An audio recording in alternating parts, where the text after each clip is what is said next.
खबर शामिल करते हैं। जलालपुर पीरवाला से पुलिस की ईदी मुहिम अरूज पर पहुंच गई। खानबेला पुलिस चौकी इंचार्ज ने मैट्रिक के तालिब इल्म को भी ना बख्शा। तलबा शहरियों का पुलिस के खिलाफ एहतजाज। इलाका को कबायली स्टेट नहीं बनने देंगे अहले इलाका। हमारे नुमाइंदे ख्वाजा एजाज के मुताबिक जलालपुर पीरवाला के थाना सदर की पुलिस चौकी खानबेला के in charge sub inspector Imran Rafiq में चौकी के अमला ने ईदी मुहिम में गैर कानूनी सरगर्मियां शुरू कर दी। शरीफ शहरियों को तफ्तीश के नाम पर गिरफ्तार करना और फिर मुबैना तौर पर पैसे लेकर छोड़ना इस चौकी की रूटीन बन चुकी है।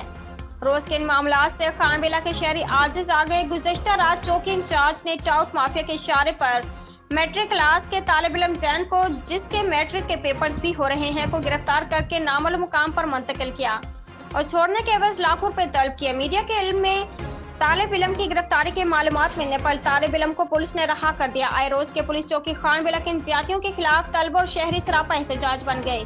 उन्होंने आरपीओ मुल्तान और आला पुलिस हकाम से फौरी नोटिस लेने चौकी इंचार्ज की मुअत्तली का मुतालबा किया है।